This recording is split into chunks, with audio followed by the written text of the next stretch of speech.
That was impressive. That was very impressive. I mean, you may have the Guinness World Book of Record for the longest intro on YouTube history. It's no way nobody's beating that. It's made. Look, it's made 30 seconds so we can swear, so we can say fuck. Because 30 seconds in, now we can say fuck. Yeah. We are totally going to make sure that we let out every what's the word I want to use? Profane word that we can find to describe our emotions today. But hey. I see you've already come ready with the Sasuke white hair going on. What up, though? What up, though? Yeah, what up, though, JGB? You see JGB's comments? I've been patiently waiting for a track to explode. Yeah, I feel you. Listen, I'm excited, man. One, you had everybody lighting up my video with some of your outrageous takes, and bro. So luckily, I'm here to help you through some of this insanity that you're spewing out. You know what I mean? It's no look. We looked at the numbers yesterday. It was no insanity. It was facts. Yeah. Hang your hair on that one note. It's not hair. It's the hat of the most dominant UFC fighter of all time, Khabib. It's a hat. Okay. All right, Tactical. You gotta get the fuck on with that shit. What? You know, Bruce Lee out here beating up most of these people. Stop playing, bro. Bro, stop playing. What up, though? Welcome to another DSA Roundtable. We are missing half the squad. I think it's gonna be me and Luke holding it down for most of the night. We apologize for that. I think Andrew might come though. They might. Some people is fashionably late. They come through late, but we got it. We good. I slid. Should I send Morgan an invite? Yeah, send him. Yeah. All right. Yeah, you're gonna need some backup. I know you're gonna say something crazy today. You need somebody to support you. So, and we here for it in this intervention that we're finna do for you.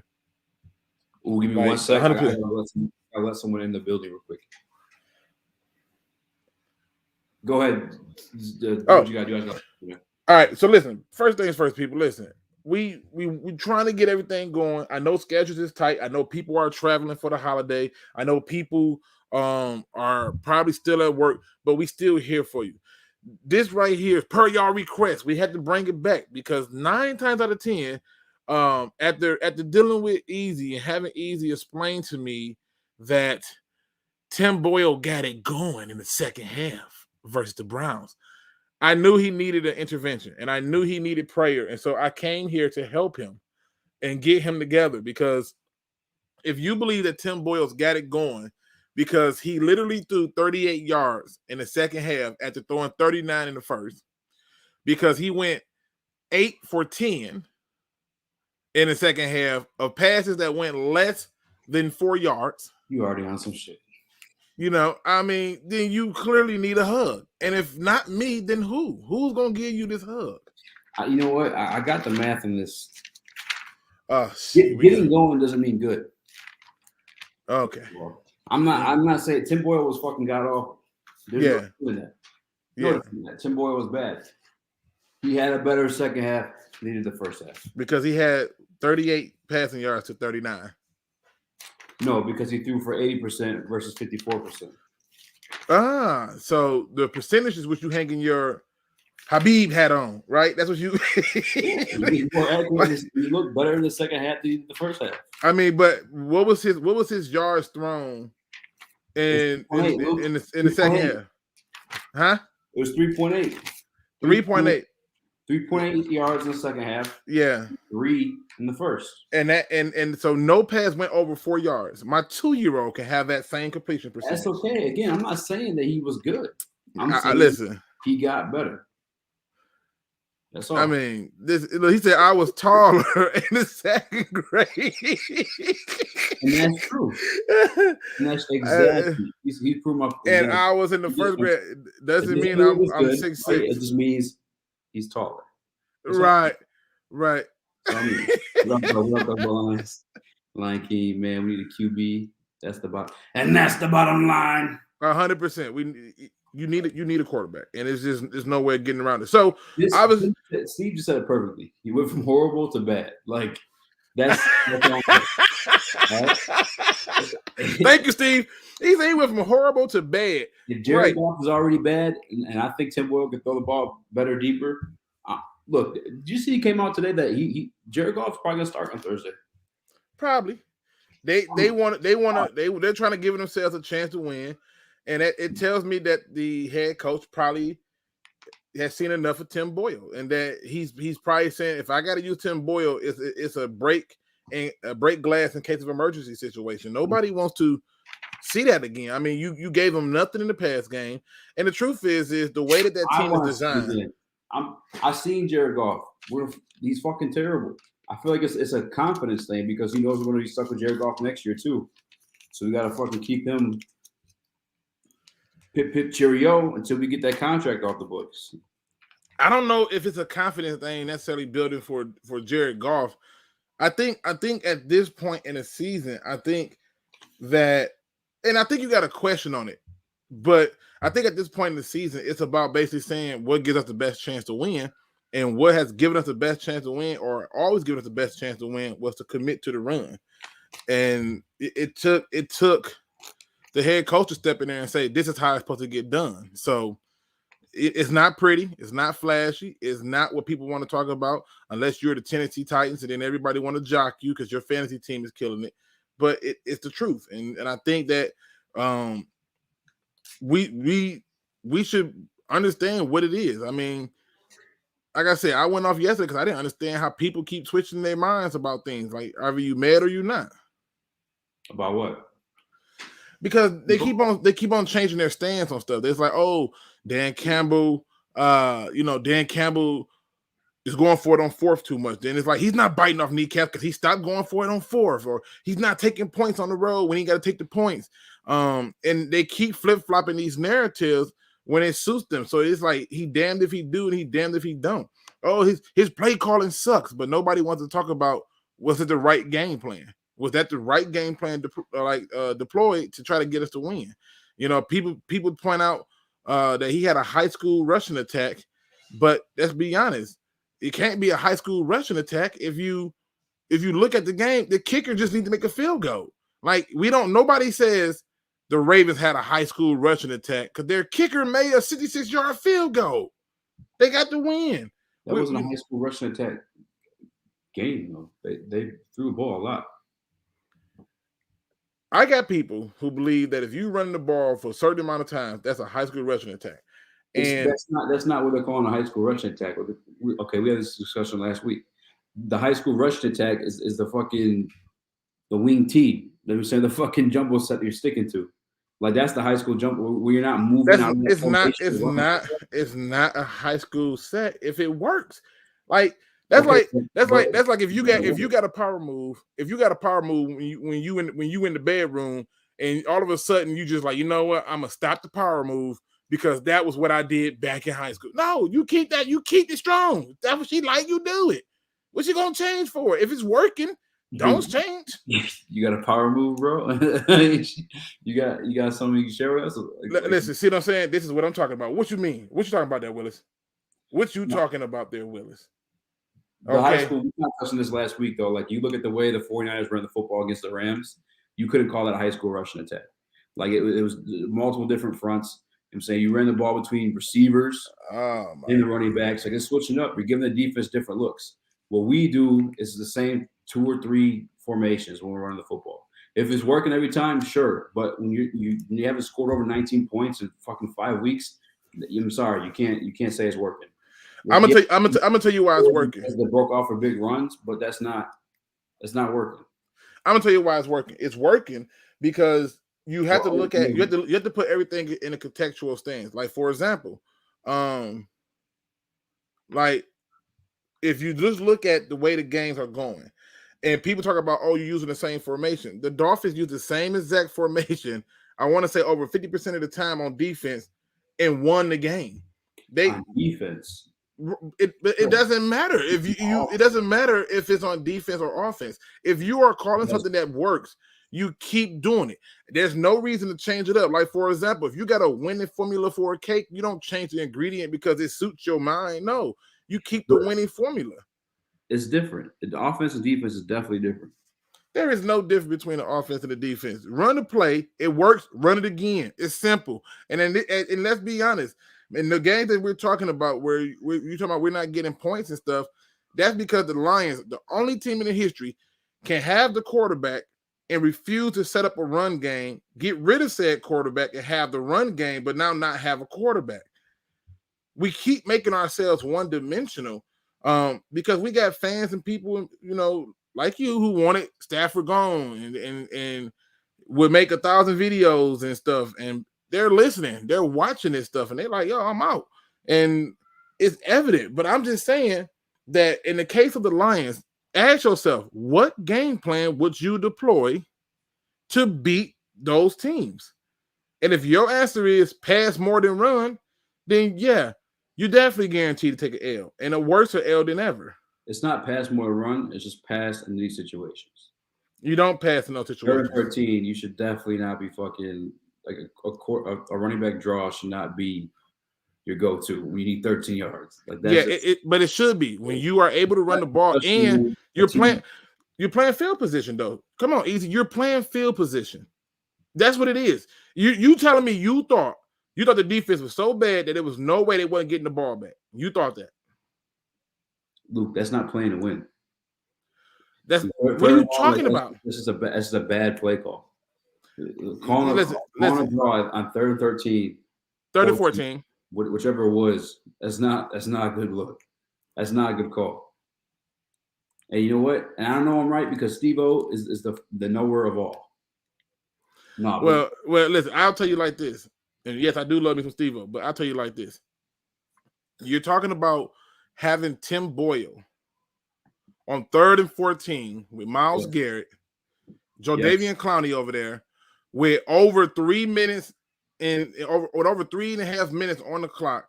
You talking about having him throw a ball to deliver it to who? And you're missing the fact that they were going to send pressure.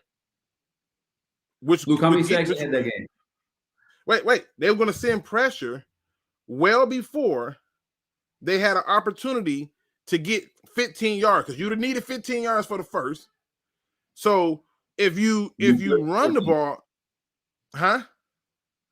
Need 14 yards for the first. They weren't gonna get to 14. I'm gonna say 15 because they would have needed more than that. And the thing is this: when you ask the question of how many sacks they had, they have no sacks because they're throwing the ball less than 4 yards, less than 4 yards a pop. That shit the fuck out of here.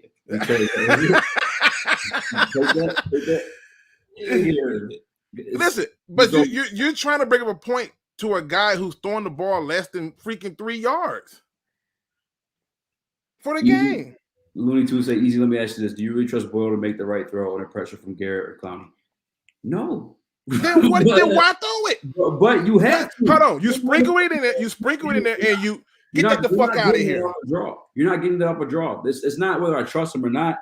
You got to, especially you talk about biting off kneecaps and being aggressive and shit like that. He has been aggressive all season. Y'all pitched and bitch about it. Football.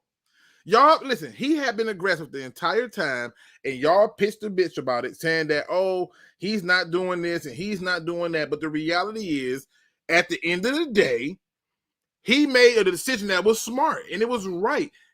Play field position. Because there's no way you're thinking that he's not getting the ball back. I didn't think he wasn't going to get the ball back. The defense was performing. Baker Mayfield was completely lost and not able to perform, and it don't make sense. Hey, I like that. Looney Tunes, easy hop off the blue pill. Bruh, it doesn't make sense. If you don't trust him to make that. To run the football on 3rd and 13. Yes, because you had 3 minutes. You had three. When you throw the football, we went over this a little bit yesterday. You give yourself multiple people to get the first down through. There's more shit to confuse the defense with. Like, do I trust that Boyle's going to make it? I don't fucking know, but I'm going to give him the opportunity to because that's a biting kneecap mentality. Running the football is like, we're packing it in. We're just going to hope the defense can stop these guys and we get another chance. You do realize that in football, when you can run the ball on the team, that is considered more of a kneecap bite because it takes more domination for you to run the ball than it do for you to pass. No, that's tucking your tail between your legs. Like, well, fuck. Oh, so hold on. So the coach. I decided to look up something because I was curious to this concept. So when the coach run the ball on 3rd and 10 with Jonathan Taylor, Why? Where's the media storm for that? Luke, that was a blowout game. They were doing that before the game was a blowout. That was a blowout They game. were doing that before the game was a blowout. It's the fourth quarter with 3 minutes left to go. You have no wins in the season. They were doing that before the game was a blowout. It's easy for you to look at the overall part of the game and act like, oh, that's what it is. But they called a run on a few third and longs. Where's the media storm for that? Only the Lions fan base is misinformed. The Lions fan base, Luke. That's a completely different situation, man. Bruh, listen. You said, hold on, wait. Hold on. Go ahead. I got you go. I'm finna kill your whole argument. This is the fourth quarter with 3 minutes left to go. You're winless in the season. The Colts, you're playing a field position. Yeah, they probably did that earlier in the game because you're playing the field position within the game. This is the fourth quarter with 3 minutes left to go. This is a totally different scenario. Now, if they ran on 3rd and 10, 3rd and long earlier in the game, I still probably be upset. Yes. Would I be as upset as I am the fourth quarter, 3 minutes left to go? Hell no. I'm way more pissed off in that scenario. You said that them running the ball on 3rd and long is not kneecap biting, it's tucking their tail. Then I point out to you that, well, you do know that the coach did this a few times. Right? And your response to that was, well, they got a blowout game. And I say to you, no. They did that earlier in the game because that was the most dominating part of their game. They was able to run the ball. And they consistently ran the ball. So my thing is this. If it was good for them, the only difference is they got the win. And I'm telling you, if the Lions had got the win, well, nobody had talked about that. If he picks that 3rd and 14 up, nobody's going to say that's a bad play. My thing is this. You're only basing your views off of the result of the game. But the reality is when that happened, he had well over 3.5 minutes and with a chance to play field position. He had 3 timeouts and a 2-minute warning. Nobody thought he was never getting the ball back. You didn't think it? I didn't think it. The only reason people are mad or 2 timeouts. He had 3 at that point. A completely different scenario. You can't make the comparisons. It's just not the same situation. I'll tell you what. I guarantee you the Colts in that situation, they're throwing the football. I tell you what. If I guarantee you their quarterback wasn't averaging less than 3 yards a pop. And that's okay. But in that situation, I guarantee you that. I guarantee you their quarterback on 3rd and 9 ain't going wide left. Hey, you throw the football, point blank. They did throw the football. And it went wide left. They throw football. They ran it, and we lost the game. I just don't understand how you have all this faith in this person. Like every time the Lions having faith is doing what you need to do to win the football game. If a chance. They did do what they need to do to win the football game. You run the ball. Your defense was doing well. You saying him doing it was him not having faith in him. Let me ask you a question. That's not need that bite. Let me ask you a question. If they pass the ball on that down and it's incomplete, and you know that I'm upset because the play wasn't completed, but I'm not as upset because we did something that wasn't going to work. Okay. Lion King says, Luke, if you want to play field position, why not punt on 3rd down then? If you want to play field position, why not punt on what? Because you okay, so first let me try to answer this question. You do not punt on 3rd down. You still play the game. But what I'm telling you is not only did he make the right call in that position, what you have to do is do this. You have to ask yourself the question of what is playing the game smart and intelligently to give you a chance to win. If I know I got over 3.5 minutes, 3 timeouts plus a 2-minute warning, I can call this run. If it don't break, fine. Let me try to pin them deep in their end zone. I got time. And what happened was that's what he did. It made sense. But if you flip that same scenario and you say, hey, let's do X, Y, and Z or whatever like that. Let's say you say, let's do something different. You would have been going nuts about the fact that, it didn't go the distance that it's supposed to go. But the reality is if you called that play and it was a sack strip fumble, you would have been talking about, see, this is what easy, the rest of the media and the fans would have been saying, oh, Tim Boyles is hot garbage. Why would you have him throwing it there? Or if he throws the ball, and let's say he completes it, but it's still short, you'd be talking about go for it, which I believe he would have went for it. But at that point, he said, let's just play the field position, put my defense out there, and trust that they get to stop, and we can go for another shot to try to at least get the field goal. Let's push this player kneecaps away. Like, that's just not kneecap biting. It is what it is. Agree, disagree. It kind of moves into like one of the topics we had on here, which I guess maybe we can skip over even because we're kind of discussing now, is the play calling of Dan Campbell. I love it. Okay. I love it. Whenever I watch football games, I ask myself a simple question. Was the game plan the right game plan? That's the only thing I need to know. Did you call the right game plan? And are you calling the right plays in certain scenarios? And to me, he has done that. Now, the only thing that will bother me is it's a little bit late, in my opinion, at least in this last game. I wish he would have started running the ball a little bit more. But overall, I love it. I think the way that it was set up and the way that he's calling these games is putting pressure on people. They're not expecting it, even when they load the box. And then he comes out and throw the ball. And obviously, you ain't got a quarterback that can do it. I love the play calling. People can say what they want because it ain't sexy. But if he did this same play calling and we had a winning record, everybody be talking about how much of a genius he is. So it's like I get what's going on. Emotions are running high. People feel nuts. It is what it is. I mean, for me, I really don't have much to say good or bad yet because I understand. I understood this going into the season. This is a bad football team. Added plus these injuries, it got even worse. The one they had the biggest gripe with was that 3rd and 13 run of the football. That was fucking silly to me. But it's been only 2 games of sample size with him being limited in what he can do because his players, his roster is literally limited talent wise. So it's tough, man. I'm not trying to kill him because I knew what it was going into the season.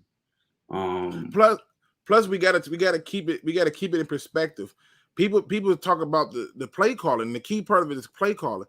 He's not just calling plays on offense. He's doing it on defense too. He's telling Aaron Glenn, hey, I need a blitz here. Hey, I need zone here. Hey, I need man here. Like he's calling plays.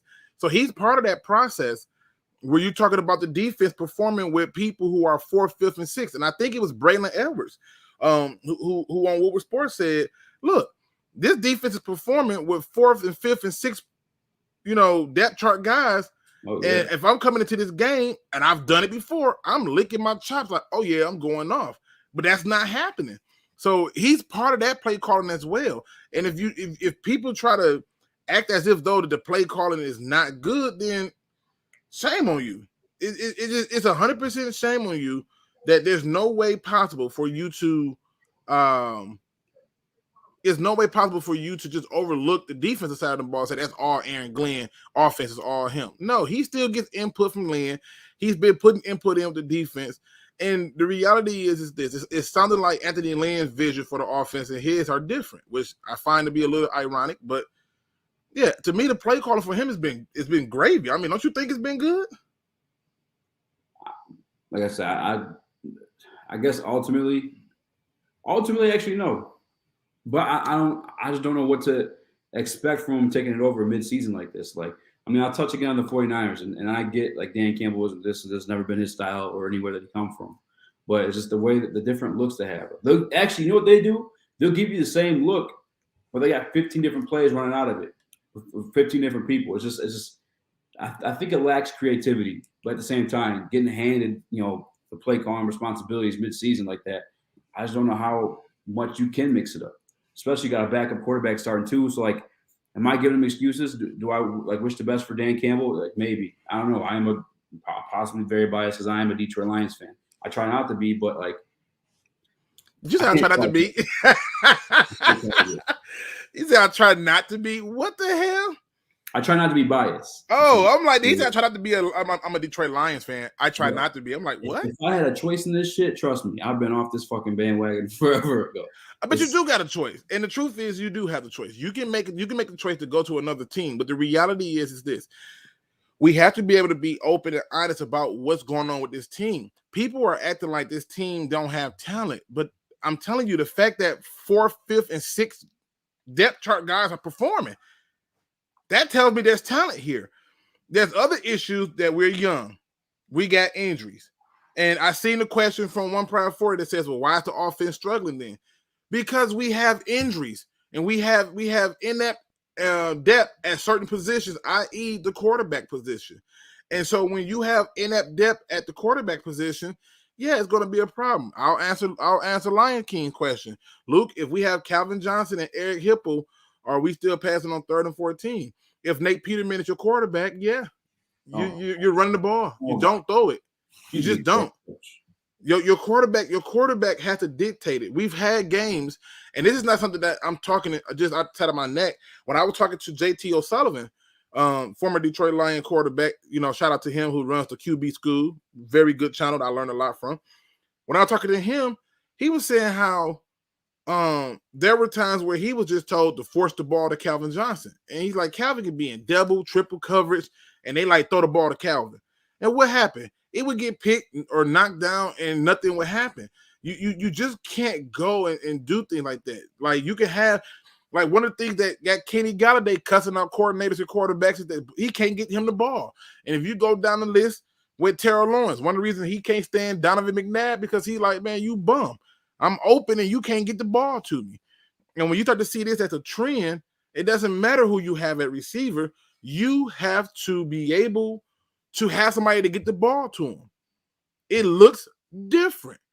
Like you just saw Jared Goff underthrow Raymond, who had at least 3 yards on his defender. So if you don't have a person who can get the ball to you, I don't care if you got Randy Moss. Randy Moss is going to outrun your pass anyway. It's just the reality. I mean, I disagree on that one because you're going to give that guy an opportunity or chance to. You'll be forcing the ball. You'll be forcing it. That's not a good game plan. Yeah. You're just forcing it to be forcing it. That's sandlot. Yeah, it's not a good game plan. No, but in that certain situation, 3rd and 14, 3 minutes left to go. You try to force over 3 minutes. Super Saiyan Lions fan had a really great point. He says Swift is averaging over 100 yards with Campbell taking over calls. That's actually a good ass point. Now, the first back since 2004. The first game, but still, the second game with Jamal Williams back, he did the same. Well, you know what that was, though, right? I had to deal with that too, where people were talking about you can't run him 32 times, and I'm like, what are y'all talking about? Like, this is not how this works. It's not like you can't run him. I'm like, dog, I tried to explain it to somebody, but they have I know people have their favorite outlets, and I'm like, this is ridiculous. I said, here's a guy you took in the 2nd round who somehow end up getting delegated to back up behind Adrian Peterson. Not prime Adrian Peterson. Like after I beat my kids went and got old Adrian Peterson. Like, come on, man. You cannot tell me that makes sense. And then you come out and you add Jamal Williams, and all of a sudden now he's getting delegated to back up again. And I'm like, the offense is more explosive with him. And the reality is this. It's always been there. If you go back to his first year against the Jacksonville Jaguars, he broke that long run. They still wouldn't give him the carries and the touches. And this is the same argument that people kept sending me, with Isaiah Simmons. Look, you all on Okuda head, talking about he's not worth a top 10 pick, but Isaiah Simmons ain't doing nothing. And I'm like, he's taking 34% of the snaps the whole season. He's literally not getting utilized, and his general manager went off on the coach like, we didn't draft him for this. Now, where's all those same Isaiah Simmons people at? They Casper. He still ain't doing he ain't balling like that to be. I mean, I would not say Okuda was the right pick. We should have traded back. I don't think there was a right pick for us. We had too much shit going on. Wait a minute. You said he ain't what? Isaiah Simmons is not worth a 3rd overall pick either.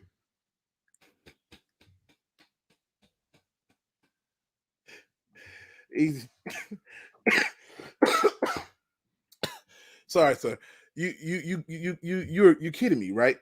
The whole issue all last year was that we don't have a linebacker play. The issue this year coming into it, the linebacker play sucked. And when you still had a linebacker who could help in Derek Barnes, you rarely use him. Isaiah Simmons would be better than any linebacker on our roster. He's not a third overall pick type linebacker. I want to trade back in that draft. I'm not. How was he not a third overall pick when he can play safety or linebacker? And we certainly need a safety. He could have been. It could have been Tracy Walker and him. He could have been a strong safety. Are you serious right now? Why do you? I feel like you're just like digging your like heels on that one. He's not. He ain't all that. I know. He's not bad. I know. Overall, like, come on. I know. Man. Let me ask you this one question: is he better than Okudah? Yeah. All right. I rest my case. Next question. I rest my case. Next question. That don't make him worth the third overall pick. I feel any linebacker, like you said, is a weakness. Yes, we would take anyone there. But it ain't nothing to dig your heels on. Like, oh, we should have took him there at 3. Listen, I'm trying to get you to understand something. When you take a player like Isaiah Simmons for the Lions, especially for the Lions, that year under Matt Patricia, it was the only pick that made sense. And the reason it was the only pick that made sense is because he gave you more than just being a linebacker.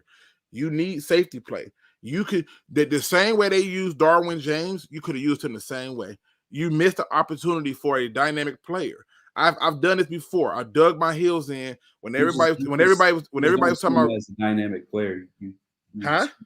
I just don't see him as the dynamic player. That's fine. You don't have to. The rest of the NFL do. And I'm telling you that at the end of the day, that those who play the NFL will tell you he's a dynamic player. You can move him around anywhere you want and get performance. And in his first year, for some odd reason, I don't know why, but for some odd reason, they was refusing to play him.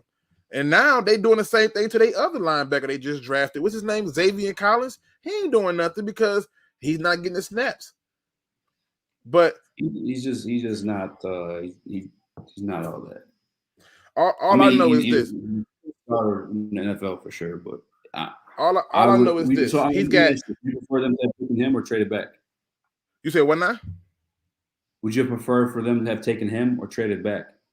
100%. I would have preferred to have them taking him. Think about it. If you got him and he's your strong safety, and you got Tracy Walker, you've already won majority of the battle. You bring him in. He hit Derek. You know what? Where's the goddamn share button? He hit Derrick Henry head on. He ain't shying away from no talk. Like, seriously. We're just gonna have to disagree on that one. You know what I'm saying? We're pretty good at that, though. I'm just saying. You sick? Huh? Are you sick? Nah, man, I got this damn post-nasal drip, bro. This junk is terrible. Every time Michigan weather get to switching it and it decide that it warm up one day, then get cold the next, it start dripping. That's facts. I fall victim of that too sometimes. It's just terrible, bro. All right. With the play calling, actually, I have this on there too. And anyone in the comment section, please feel free to comment and answer this one too. What up, though, Sky Guy? Oops, I'm going to click that. We had a comment come through. What it do, Sky? Is there any offensive coordinator candidates that you have your eye on, or that you've been told about, or even from teams? You may not even know their names, because I don't think anyone's going to make a horizontal movement from offensive coordinator to another team to Detroit Lions. But is there any like quarterback coaches or like passing coordinators or anything like that? I guess that we should hire next year. Actually, you think Anthony Lynn will be here next year? If the reports are true about him, I say no. Because if I'm the coordinator and I think that we should be playing Swift more, but then y'all think that we should be playing Jamal Williams more, yeah, we got a problem. Or if I'm the offensive coordinator and I'm saying let's play Jamal Williams more, but y'all saying we want to play Swift, we definitely got a problem. Whoever wants to play Swift more, it's the person who's right. And so, yeah, at that point, no, you can't be here. And if you don't believe in the quarterback that's running your offense, that's another problem. But if you go out and you get a new coordinator, and I think it's possible that they will be doing that. If they go out and they get a new coordinator, I don't care who the coordinator is, as long as you let him coordinate. We can't keep having this disconnect when it comes to the meeting of the minds. We can't. And the problem is you have to have somebody who's willing to come in here and understand, hey, you're going to be playing with Jared Goff for at least 1 or 2 years. And if they're like, oh, I'm not doing that, then yeah, we got a problem. We can't keep doing this. Like, to me, there's nobody that I have my eye on, but I wish that we did more. I wish we did more to allow for the coordinator to deploy his offense. And what it sounds like is he didn't get a chance to do his offense. He was told what he's gonna do, and that's fine. That's fine. Justin Herbert or Derek Brown. Derek Brown ain't doing nothing, but if y'all wanted that D tackle, I guess he ain't doing nothing. I'll definitely be down for Justin Herbert. But no, I mean, I can't. That's hindsight talking. That's hindsight talking. Exactly. Because to me, mine was never hindsight. Yeah, I was never saying Justin Herbert at 3. I was saying trade back. Well, I heard a lot of Tuas, but now a lot of people want Herbert. Did people really want Tua like that for real? Man, yes. What? Yes. I was hearing Tua name before, after he had got that championship win, bro. I was hearing Tua name for months. Yes. That's crazy. People wanted Tua. They was like, yo, Tua. He better than Herbert. He got a better arm, blah, blah. Not everybody, they got amnesia, so, it's team whatever. That's a damn shame. Isaiah Simmons and Jeff Okudah got the same number of interceptions. I mean, Jeff Okudah missed a lot of games. Mm-hmm. A lot of games. He played a lot too. So any coordinators you looking at? No, like I said, if I had to just pick one person who I think might have a slither of hope, I probably would look at Jason Garrett. Oh hell no! Listen. Oh, he just got released from the Giants. Man, listen to what I'm saying. He just got released from the Giants. We know what he was as a head coach, but I watched some of them Giants games, and they've already beaten the team. They've already been in some games. The difference is his star running back has been out a few times.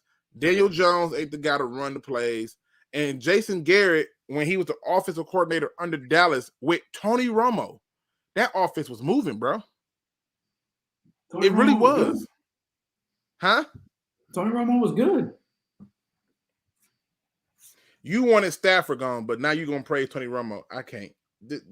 I can't. I'm not saying anything about Stafford. I'm just saying Tony Romo is a good quarterback. Yeah, I think Jason Garrett's boo. I think he had a lot of talent multiple times, and he failed to do anything with it. As an offensive coordinator? As a head coach, but offensive. No. As an offensive coordinator for the Dallas Cowboys, right? We're gonna just go with that part. As an offensive coordinator with the Dallas Cowboys, what was they looking like? He was a head coach. He was an offensive coordinator. Oh.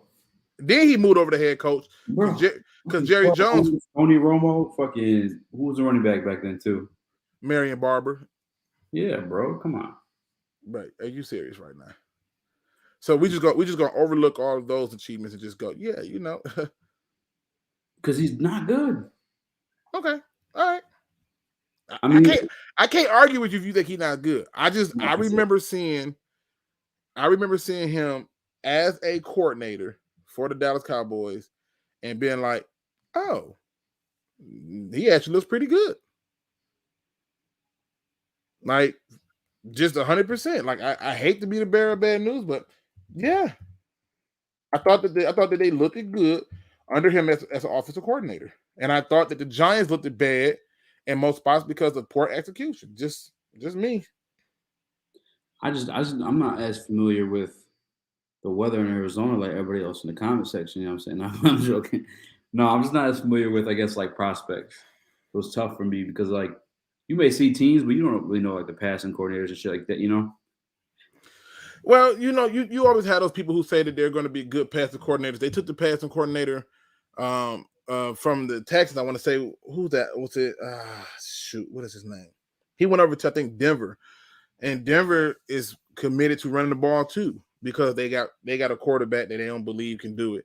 I just think when you get whoever you get needs to be able to commit to their plan, and I think right now that's where a lot of problems is coming in at, like hands down. Let me ask you this, and I may be the only person saying this, and I think it's kind of crazy. And I get in the locker room is something different. In the locker room, you got to do something at that point. But Matt Nagy has been the butt of a lot of criticism this year.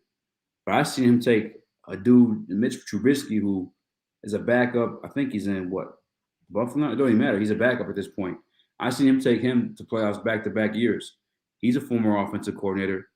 Is that someone, if he gets the can, is that someone you'd be cool with bringing in here? Fuck no. Hell no. Because listen, he has always had the same problem, bro. He somehow forgets what he got every freaking time. Even when Matt Nagy first came out, I was like, oh, okay. He got a good team over here. There's a lot of pieces left around it. They added some stuff for him. Cool. But the more I looked at Matt Nagy, even the coordinator, I'm like, you just be forgetting about the run. You be forgetting about down and distance. Situational football don't exist for him.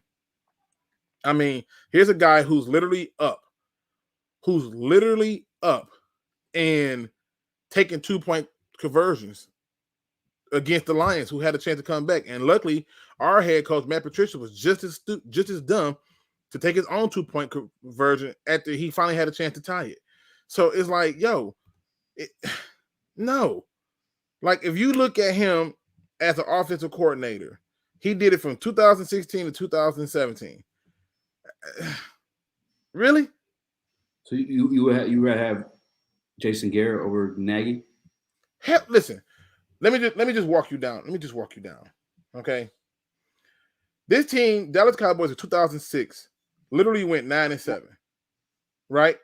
They went 9-7, and they in terms of points for, they was the fourth in terms of points for, and in terms of yards, they was fifth.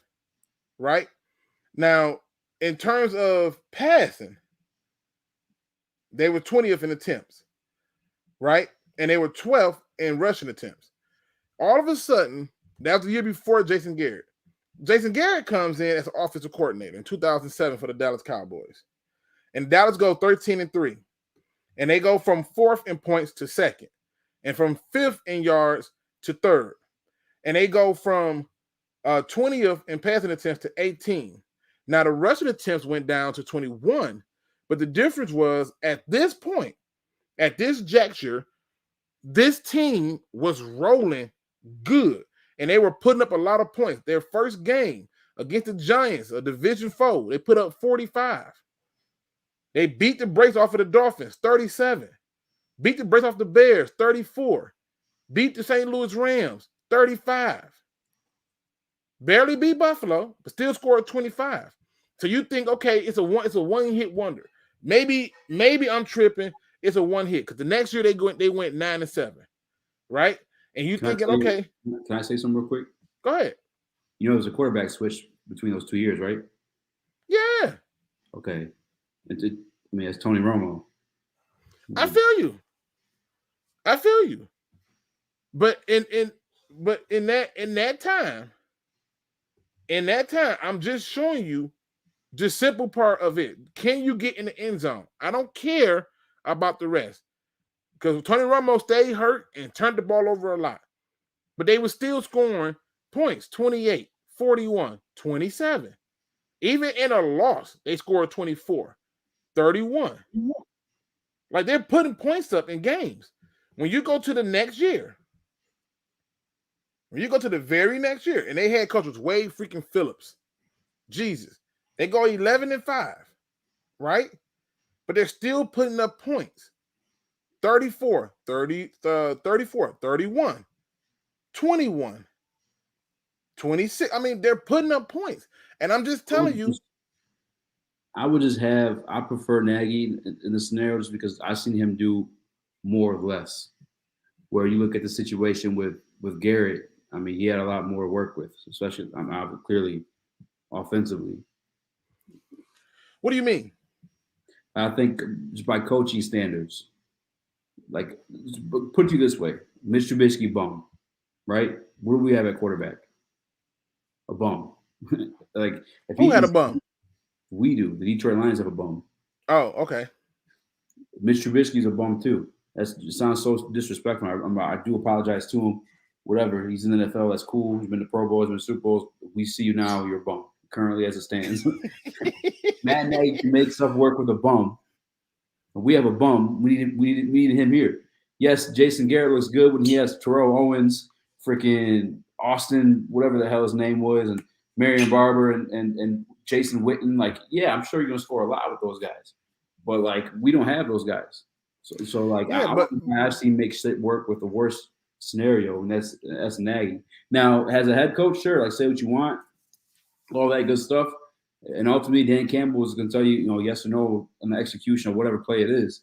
So, like, I don't know. That's why I'm the Nagy boat. I'm good on Jason Garrett, but like you said, it's one of those situations where like I can't change your mind if you don't think that person's good or bad. No, I just look at it like this. Tony Romo was there in 2006 and played 10 games. They still went 9-7.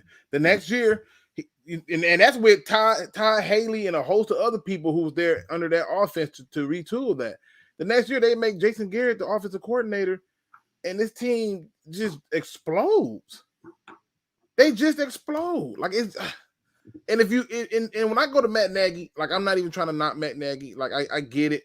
Matt Nagy was the hot name coming into it at the time. But let's be honest, bro. Like let's be honest. You talking about the quarterback switch and all this other stuff. Matt Nagy ain't nobody that should be on your coordinator staff for a reason. And I'll explain to you why. Even when you go back to the previous season, before Matt Nagy was bumped up from quarterback coach, right? This team was 11-5. And they was 11-5 doing that with, I believe, let me double check to be on Alex Smith. Okay. Alex freaking Smith. And now you may argue, well, that's less, right? But when Matt Nagy took over, they got one game better, right? One game better. And they did all of that with Alex Smith. Then he leaves. And I'm just pointing this out because I would think at some point, I would see something a little different. He leaves and they go 10-6 with the rookie at that point. And I'm telling you, as I'm looking at the point totals and stuff, I'm like, they never even missed Matt Nagy. They that's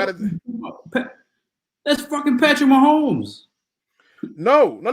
I'm telling you that they started it out with Alex Smith, and then he went over to Patrick Mahomes later in the year. But what I'm saying is once he left the Kansas City Chiefs, and don't tell me about Patrick Mahomes because he's been playing like butt.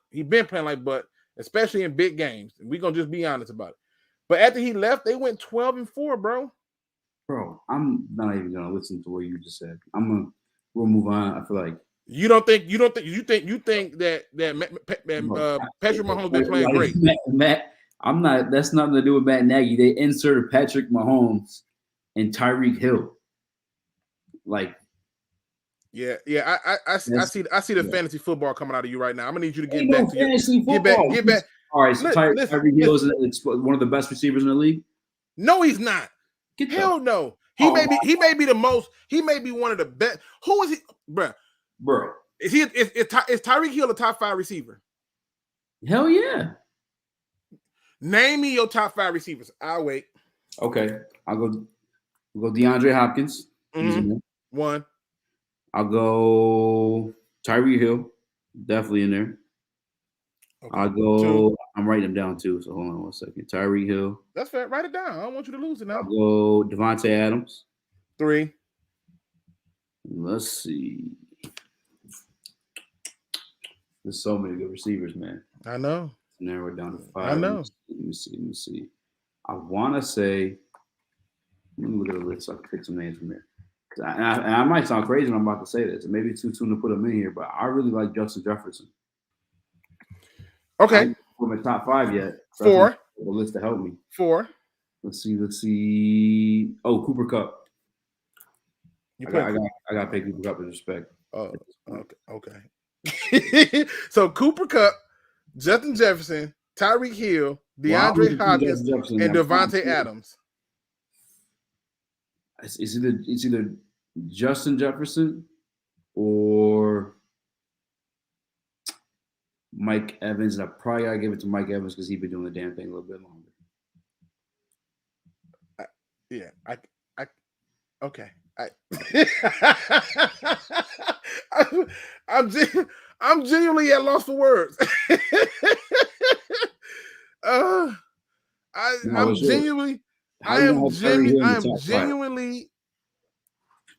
genuinely at loss for words. Like that's okay. That's your top 5. I'm not even.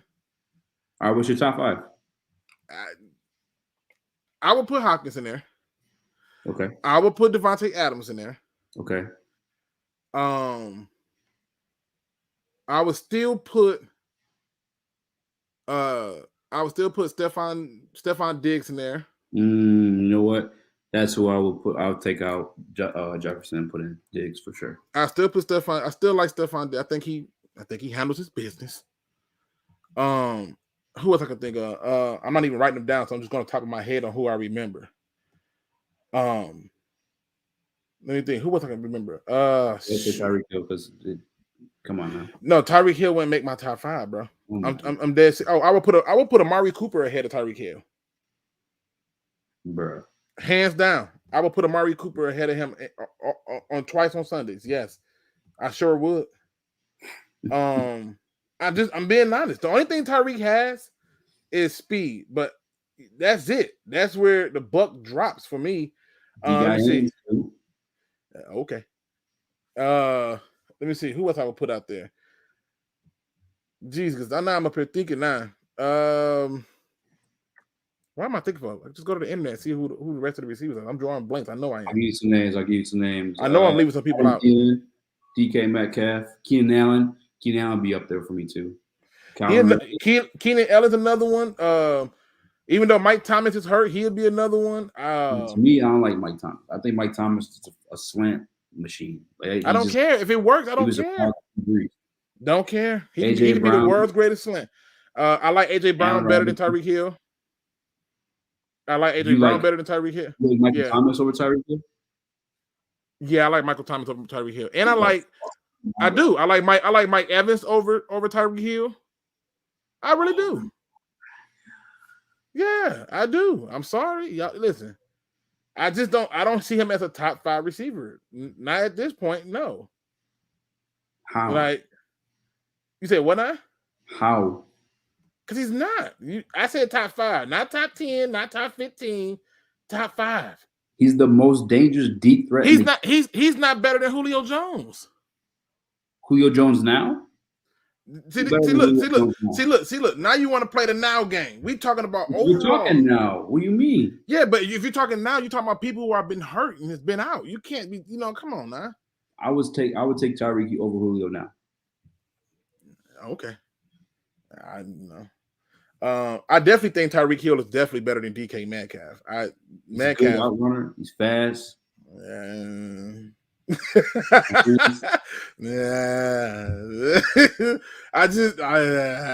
That's how I feel when I, certain things when people say I get the heebie-jeebies. Yeah, can't shake them. Can't shake them. I know. Yeah, y'all all love speed. Barry wasn't the fastest, but whatever. Just put it out there. I just think there are certain receivers that when you look at it are more consistent than what he do. You have to create packages and gadgets to get him going. Certain people, you just drop them out there, and it's like a care package in Call of Duty. Huh? That's Tyreek Hill. Man. You drop him out there, you can't speed kills. You can't do shit about that. Then he catches the football. If it was just a speed thing, Devin Hester would be one of the best receivers ever. It's not just a speed thing. He can catch the football. He can run routes. Come on, listen. I feel you. I don't know how we ain't got on it. Well, because you end up putting Tyreek Hill. We was talking about the coordinators, and I was telling you that Matt Nagy in 2016, 2017. Yeah, you're crazy. Was doing good. It was doing good with Alex Smith. And then Alex Smith left, and they got better. And it's not because of Patrick Mahomes. They got better because they had somebody who was more inspiring in their play calling. Whereas with Jason Garrett, I'm telling you, they've put up points. They were putting up big points. They were blowing people out. Their problem was their defense sucked. You, I feel like, are like for real, just crazy as hell. I've always been told that. You telling me that inserting Patrick Mahomes and Tyreek Hill don't make a boost in your offense? Sammy Watkins that year too. They had Sammy Watkins. They had a lot of people on their team. They had the running backs too. They had it all. They had the tight end. Oh man, yeah, they had what's his name too? Kareem Hunt. Yeah, the running back Kareem Hunt. Yeah, so like I said, they had some stuff, but it wasn't like Matt Nagy didn't have talent on his team, bro. It's definitely didn't have that though. Okay. Oh, okay. Like I said, it's one of them things where I get it, but I can't put Tyreek Hill in my top 5. And before people start claiming for a receiver with that second first round pick this year, just remember Tyreek Hill was a 5th round pick.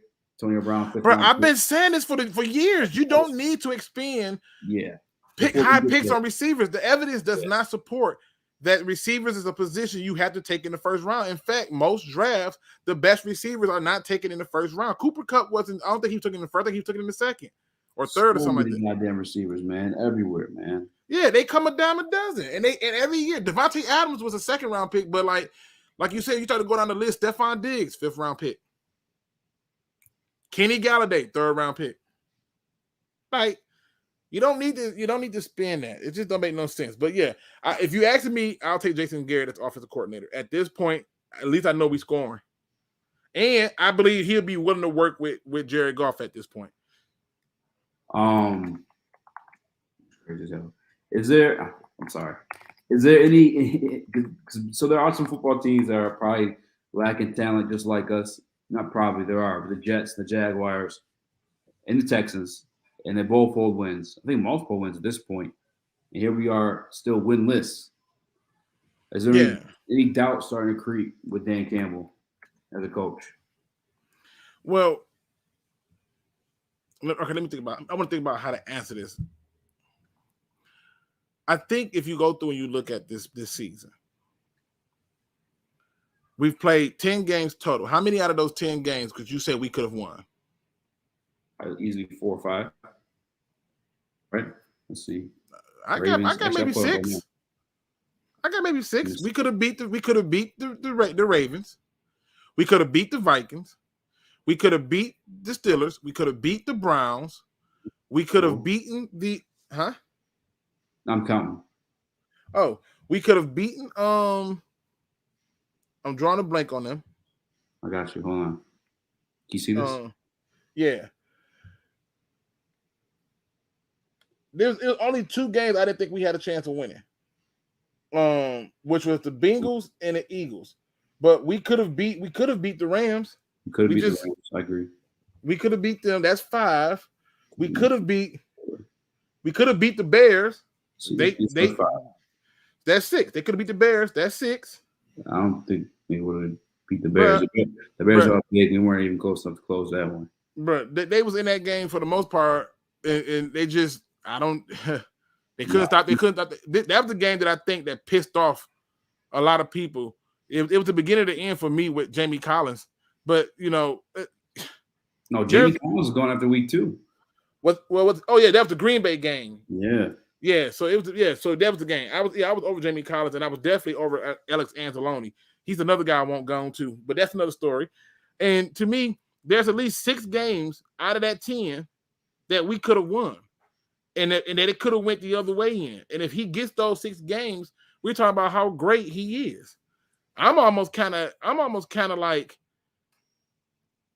shocked at the fan base and how they just so willing to just be like, F this, he got to go, he's got to get fired, tank. Like, tank for who? Who we getting? Who is he adding that's going to be a game changer? That's the crazy thing too. Is like, I like Thibodeau, but he's not Chase Young.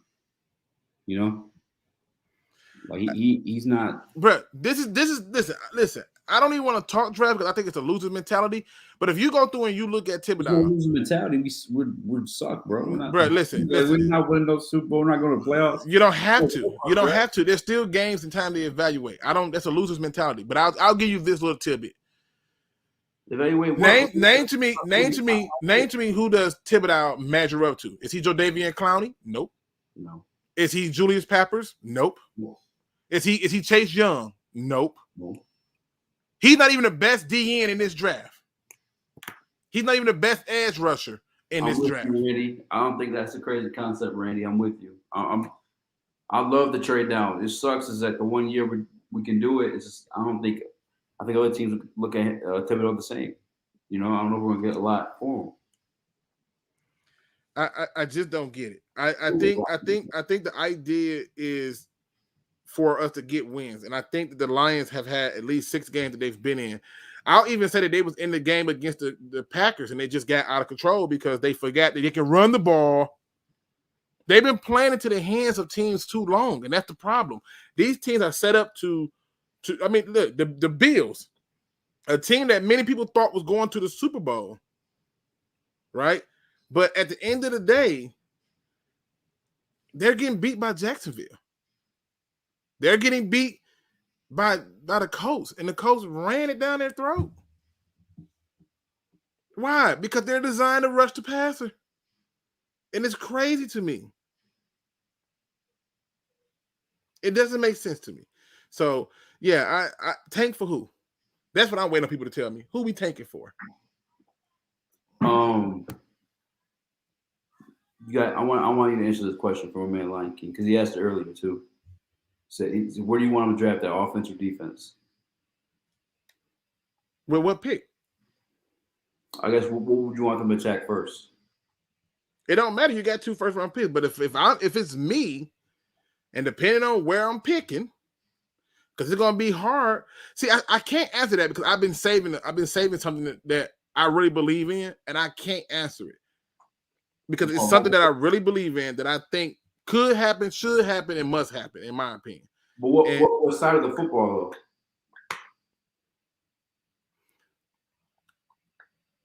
though? Offense. I can give you that much. I guess I can say offense. You heard it here first. Luke wants a receiver.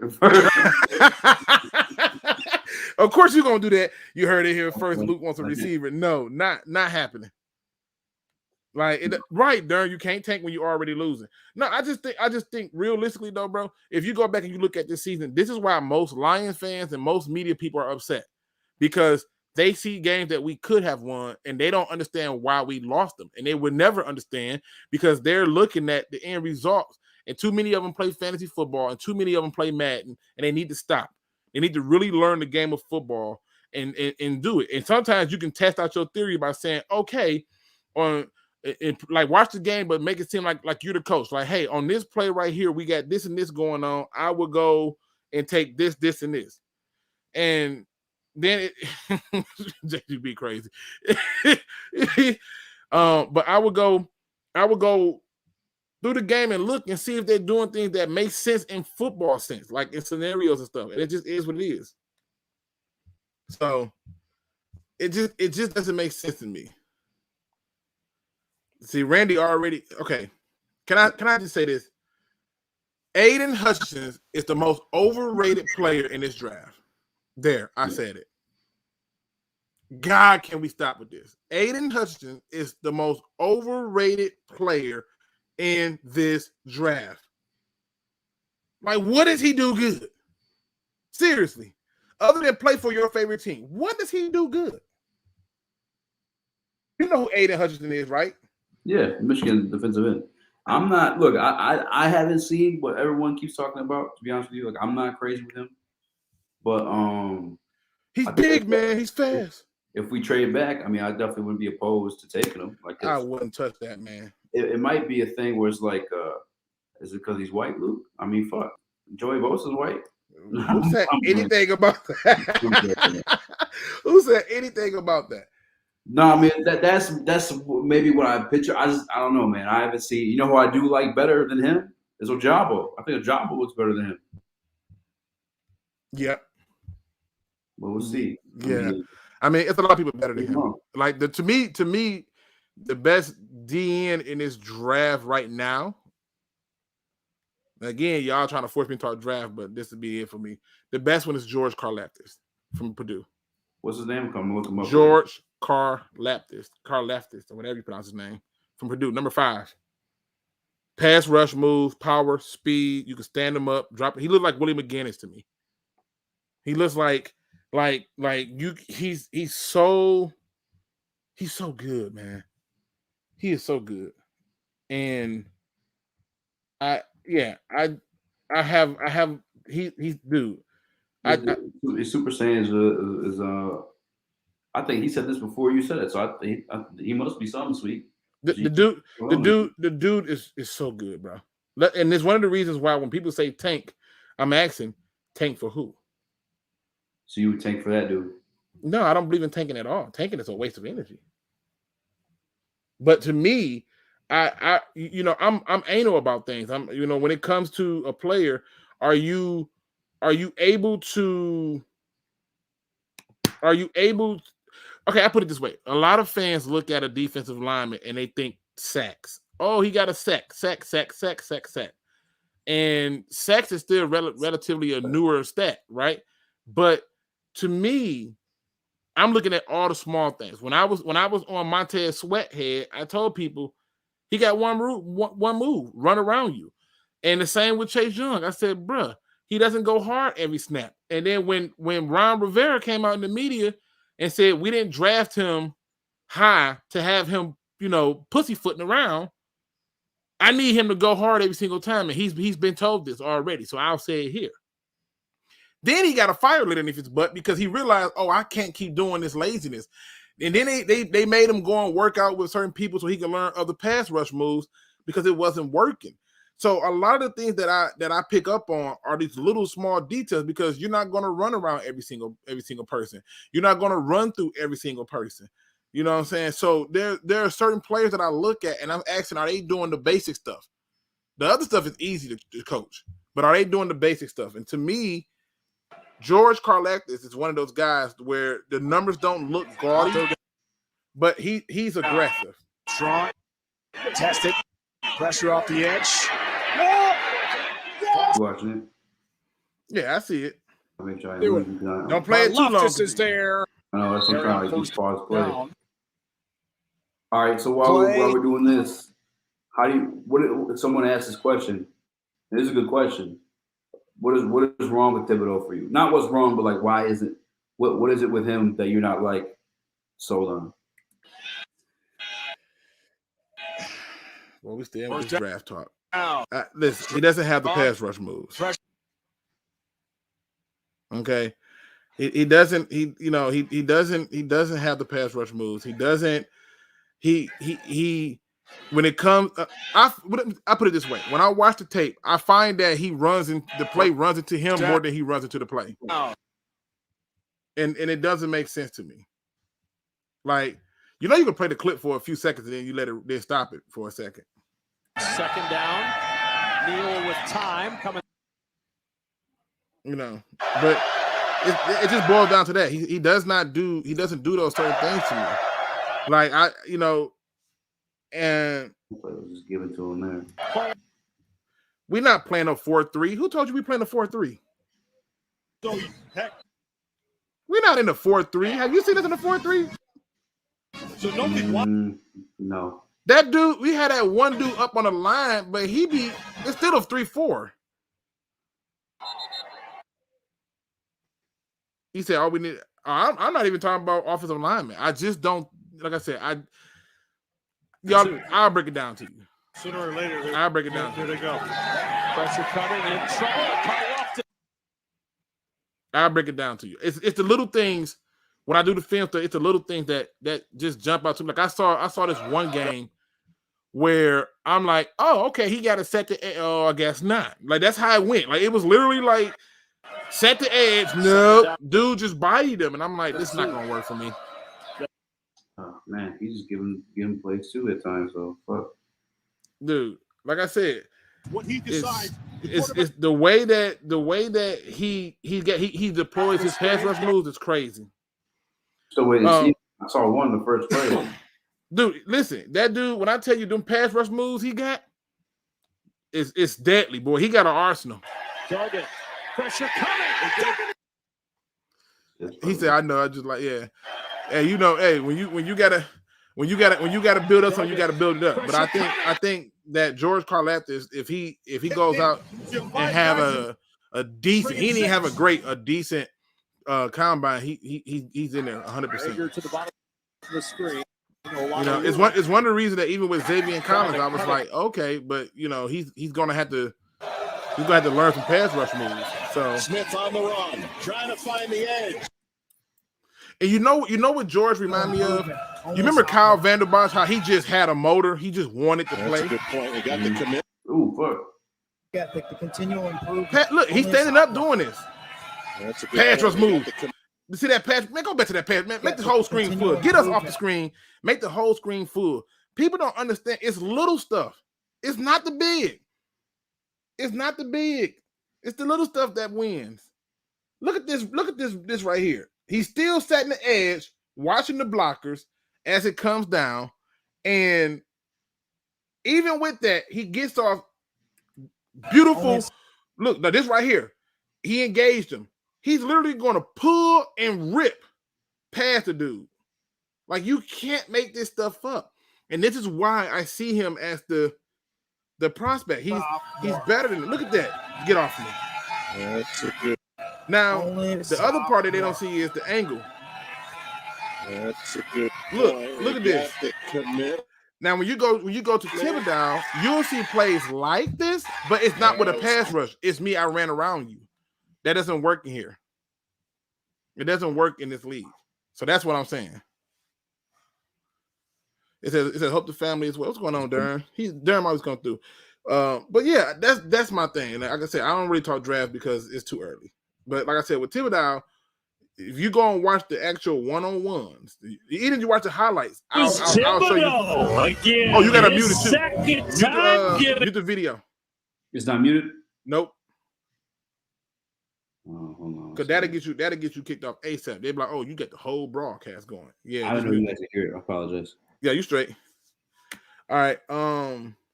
So where we at? Oh, here on the bottom of the screen. Look at this. It just run around. And that's good. He got a good dip and got it. That's great. But it's not gonna happen too often. Watch. Most of those plays, you're gonna see them just no pass rush move underneath and around. Let me know when it changed. I point this stuff out every time, and they do like, oh.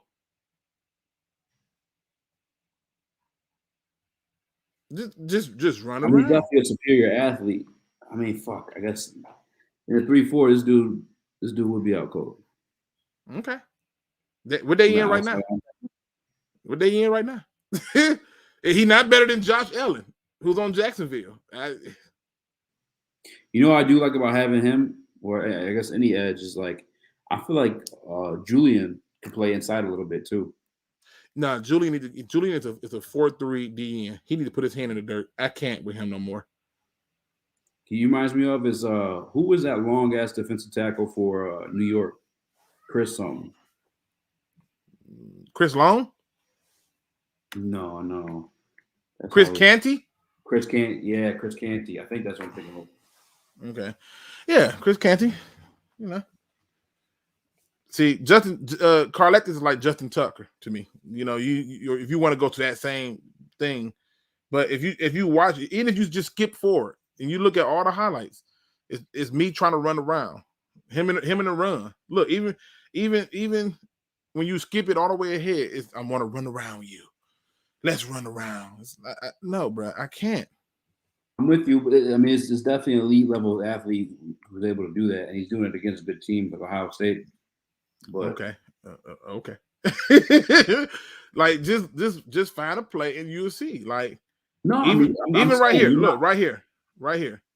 Come on, bro. Hold on, I think there was a pass rush move there. Hold on. Come on, bro. It's all run around. Look. Now that one he got a swim move. I've been his chest and over. Yep, got a swim move. But it's that run around that I don't like. So I'm good on it. But again, I ain't answering no more damn draft questions till after the year. I gave y'all a snippet. Damn it, that's all you getting today. Nope. He said nope. I got one more for you because there's another name I keep hearing is Kyle Hamilton. Excellent player. Mm-hmm.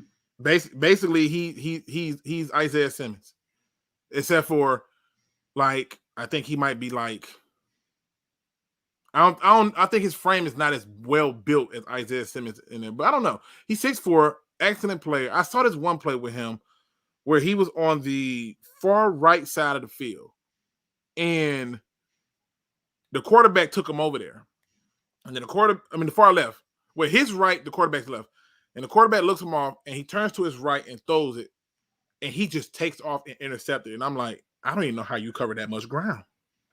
Man. Like, I don't know. Like, I've never seen it. Have you looked at any mock drafts? Nope. I guess it's kind of too early to look at those, but I guess I wonder where he's slotted to go. Yeah, it's a mock though. They never write. No, you're right. Yeah, but yeah, Kyle Hamilton. Yeah, and again, keep in mind, I've been screaming for a damn safety for the last 3 or 4 seasons right now. Like, can we get a safety? I'm not asking for much. Down to my first meeting here, we were talking about safeties. But where does Cisco end up going? Well, that's this year. Andre Cisco ended up going to the Jacksonville Jaguars. And how's he doing? I know he got hurt. I know he got hurt early on. I want to say he got hurt early on, and I think I only watched like maybe 2 Jacksonville games. The game they had against the Bills, and who was it? The game they had against the Bills, and the game that they had against. Damn it, was it London? I want to say it was that London game. But my honest opinion of Andre Cisco is yes, I'm still high on him. You know, he. You think Hamilton? So someone asked if you think we can get him with the Rams pick. I think he's talking about Kyle Hamilton. I'm not sure. Yeah, he won't last that long. Yeah, I don't think he'll last that long either. From what I'm hearing, I haven't seen him, but yeah, he won't last that long. There's no way he's going to last that long. It's not. I would love for it to be the case to be like, oh, he's going to make it all the way down there. Nope, not going to happen. That's why I say again, I'll get into the draft talk when the season for real over. Maybe we Notre Dame they're talking about. Huh? Isaiah Foskey. Who? Isaiah Foskey. What about him? Maybe he's got me say a weird name. I don't know. I told you. I gave you that. You said one more. I gave it to you. I'm I'll ask you one more for real though. Malik Willis. Second round pick. Maybe overrated. Pick. Overrated. You wouldn't take a flyer on him? When? Second round? Third? Yeah. Or the Rams? With the Rams pick? Nah, not a chance. Not a chance. Absolutely not. Nope. Not on duty. Nope. There is not a quarterback in this draft that I would touch with a top 10 pick. And if you are a team who is a quarterback away and you feel like you want to risk it, then more power to you. But nope. Just I'm not with it. Sorry. No more. I'm gonna drop videos and have points of it going down the road. But yeah, Malik Willis is not even the best quarterback in this draft, in my opinion. He gets hyped up. He gets hyped up for a lot of reasons. The Giants have extra picks, I believe, too, from when they traded back last year. Because didn't Chicago trade with the Giants to get Fields? Or the Giants traded up? No, they traded the Cowboys. I don't know. I can't remember this stuff. I ain't gonna lie to you. I can't remember it. Yeah, they traded the Giants because look at number 7. New York is there at 7. Yo, we could trade with New York for 5 and 7. Get Hamilton and your boy, unless he moves up through the. Again, we don't know. We don't know if they stay at 5 or 7. We don't know that. I'm telling you now, we're gonna trade with New York. We're gonna get both those picks for our number 1, and we're cleaning up. Yeah, but what if New York, rattling off some more games, and now their pick is 10 and 13? You know what I'm saying? Like, you know what I mean? Like, You just don't know. It's too early for all this, in my opinion. But I get it. I see what you're trying to do. So you remember last year I predicted the future about my man Trigger Trey. I told y'all, he's up there, and he got number 3 by a good organization. Okay. I'm gonna predict the future once more. Okay. All right. Okay. Hold on, this is my prediction hat. I'll turn the camera on. Snap. No, Carlette, this one make it 1.40. This trade is going down. The New York Giants are going to finish 5. I'm talking about pick number 5. Let me look back to and pull this back up. Oh, he pulling out the hopium for it. We're getting the Giants 2 first-round picks for our number 1 overall pick. First of all, you keep calling them Trigger Trade, and I got a strange feeling that he ain't gonna pan out, man. So he needs to develop. He's for sure. I said that when I said the same thing. He's amazing talent, but he's definitely gonna need to develop because he went from the G League of college to the NFL. But all the potential is there, for sure. Let me see. You got let me see. You also. He said, I love it, Luke, talking draft. I can't believe he caved. Man, y'all been on my head for this draft talk. It's just crazy. I mean, shoot. Has anyone noticed the Lions ranked 27th without wins? What does that tell you? Ranked 27th in what? Offense, defense? What are we talking about? Yeah, I don't know what the ranking is at 27. I'm trying to think what he's talking about, but I don't know. Looney Tunes says, Luke, you want to be talking about some damn hopium. I'm not trying to Nostradamus it a whole. How many months we away? This is why the draft talk is done right now. You got a whole free agency that come before the draft. So all this talk that y'all doing, we got to still go through a free agency first. That would be a stupid trade for the Giants. Hey, tactical. Don't say that. You got to hype this shit up so it goes through. We got to hype Kayvon Thibodeau up so much that Brad Holmes might think about pulling the damn trigger. That way the Giants make the trade. Probably if the Rams lose in the first round, maybe. If they miss the playoffs, there will be a better chance if they make it to the NFC. I don't know what they're talking about, so I'm just going to hop off that one. Apologize. All right. 27 overall? That's crazy. How the fuck? Look, we won't even touch that one. We go. I'm not gonna do it. Let's take a few questions from the chat, man. Because they putting them in there. I ain't doing draft. I'm telling you, I gave you all the draft you're gonna get. We just got off the Tankathon site. And we dropping draft questions, man. Listen, I already gave y'all a few snippets of the draft, but I can tell you right now, it's a lot of players that y'all fall in love with, and I'm just like, why? For what? All right. What's the point? We got a question that's not draft. It's from One Pride 40. Shout out to One Pride 40. The realist. He says, okay, so what's the odds of us beating the Bears on Thursday? I think real good. What you think? You think it's I mean, you gotta keep in mind, we're going to still come out to continue to try to run the ball. And so you're talking about a team with no Khalil Mack. You're talking about a team where they are having some turmoil with their head coach. A report came out saying he getting fired after this game. Then they come out saying that he not getting fired. I think it's a real good chance because if it's ever a game they're gonna come up to show up and show out for it, this would be it. And I wouldn't be surprised if the referees were a little bit more lenient and letting them play because when you crack your mama jokes and get penalties, that's ridiculous. So I think it's a really good chance. I just think it's a good chance. What you thinking? I think our defense is played above their head. And I think the Bears' offense is actually – Justin Fields can be good. And I think he is ultimately going to be better than what Andy Dalton is. But I think they're a bit more dangerous with Andy Dalton. I think Andy Dalton's going to utilize Robinson and Darnell Mooney, who isn't – Darnell Mooney's no slouch. I like him as a young receiver. I think David Montgomery's a dog too, man. I don't have much to believe in with our offense to put enough points in for this to even be a damn thing.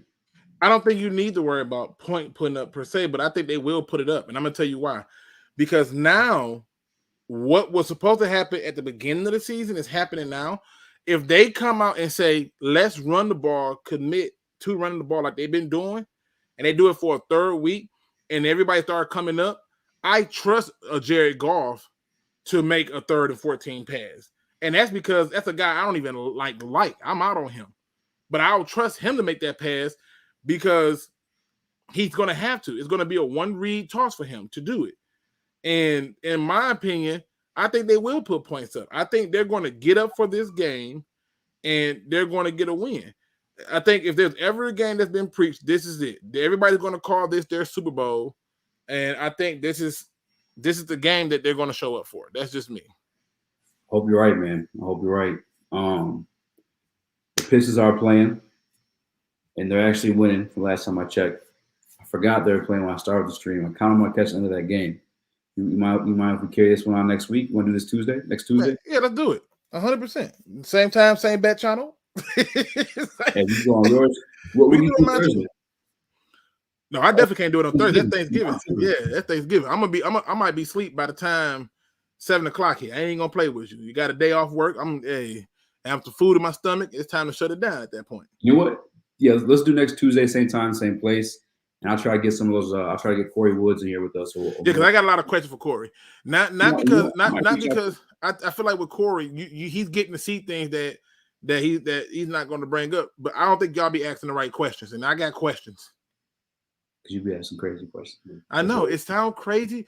I mean, listen, what sounds more crazy, me or the guy with the microphone floofy on his head? You want to chat? You weren't asking no questions last week, huh? You weren't asking no questions last week in the chat. Yes, I was. They was getting it ran over. You kept saying this. Corey smart, just like me. That's the shit listen. When I gotta give the man compliments because he's making points that it's the truth, and I only go based on the truth. That's it. Like, he was saying when he said something crazy, I was like, oh hell no, you saw it. But I did ask, like, why is it that we keep? Why are we not putting our best players on the field? Why is Derek Burns constantly being taken out? Why is you starting people who's been hurt, for weeks over people who's been healthy? Availability is the best ability you can have, and it's like, come on, man. But yeah, we can certainly cut it short though, man. I ain't mad. We definitely do it again and get more people in the building and talk about it. I'm down for it. And then who do you got to fight? Isaiah Stewart or LeBron James? I'll beat LeBron James' ass, so I'll take Stewart. I'm crazy for saying I can beat up little tiny ass Bruce Lee, but you about to beat up LeBron James? LeBron James ain't no fighter, bro. You ever seen LeBron James throw a punch? Bro, LeBron James, if he threw one flying knee, it's over. Okay. Yeah. You laid on the ground and took a breather in the middle of the first second of the fight. Man, Bruce Lee's gonna beat that ass, and I will beat LeBron ass. There, I gave you your running joke for the day, but I really will beat LeBron James ass. He's not no fighter, bro. He's not from the streets. LeBron is a basketball player. Play basketball. Beat LeBron up. I'm just saying. I'm gonna try. All right, Corey Woods or Dave Burkett? I will go Corey Woods first. Dave. I don't want to. Dave gonna piss me off. Or both. Okay. Yeah, I don't. Yeah, Dave gonna piss me off. I think you should do them separate because Dave gonna piss me off. And Dave sometimes to me sometimes I feel like journalism these days is a little lazy. It can be daunting. You can get emotionally invested and it's daunting to try to write something that makes sense. But yeah. So do Corey first, bro. Do Corey. All right, bro. I'm gonna reach to Corey. Oh, by the way, anyone still in the chat, I will be live Friday at 11 on WriterWrong. Big D Energy. Me and my boy Nick Leach. That is the funniest name ever, bro. I felt like when I first saw that, I was like, that's easy all day. Big D Energy. What the hell? I wish it wasn't me. I was like, I don't know. I don't think we should do it. That's joy. It's funny as hell. It's exactly. It's like a double entendre. You're like, hey, Big D Energy. I'm like, what? Yeah, I was really. I don't know. You wasn't biting kneecaps off on this one, huh? No, I was. No, okay. All right, let's get into the final thoughts, man. Get that positive quote going, man. All right. Okay, good. I got it. Listen, people. Again, thank y'all for rocking with us. I know it was a short notice. We had a few people who were supposed to come through. things come up, man. It's holiday time. People handle their business with family and friends, but I always got to come with a positive quote. Ironically, I can't believe I got this quote from this particular cartoon, but I got it from this cartoon. Bro, it's amazing what you can happen. I finally got Disney Plus, and I was watching the old school cartoon Bunkers. Great cartoon, right? And Bunkers, the guy told Bunkers he's an idiot.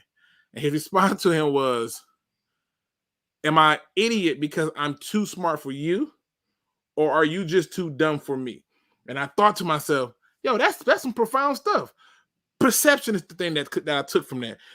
Keep your perception in focus, people. Some of you are having a lot of thoughts about doing things and changing up some things in your life, and your perception of it is that you can do it. Never waver on it. Nobody ever in his life, not Jeff Bezos, not Mark Cuban, nobody who's ever been successful has not had a few bumps in the road to their success. Their perception is what remained consistent. Their drive is what remained consistent. Their heart and their reason for what they were doing is what remained consistent. If you have a perception that puts you in a position to do something different, to do something that don't make sense, then I promise you it will come to fruition. There's a person right now here in Michigan, a young lady who literally lost her job at the beginning of this horrible pandemic. And she decided, how can I make money? And she started a business as being a rental bridesmaid. If she can make money off of it, you can too. Find what you do and do it well and keep it in perspective. All the noise that you're going to hear is going to come anyway. All the bumps in the road that you're going to deal with is going to come anyway. Everything that you're going to do is going to come anyway. What you must do is keep the perspective. Stay focused, people. Make sure you enjoy your family and friends on this holiday. If you're driving on them roads, do it safely. If you're flying, make sure you give yourself a safe flight. And I hope that you all enjoy your holiday, Thanksgiving. And I hope that you get some good food. If you ain't eating good out here, hit your boy up. I might have to tell you where to go get some food from the places that will be open on Thanksgiving if you don't do it. And if everything else fails, there's always that one friend who you know parent is cooking. Go over there. Just eat good, people. And as always, don't be no chump. Please hit that like, subscribe, notification bell, and pick up my man Speak Easy's channel, bro. Keep it 100.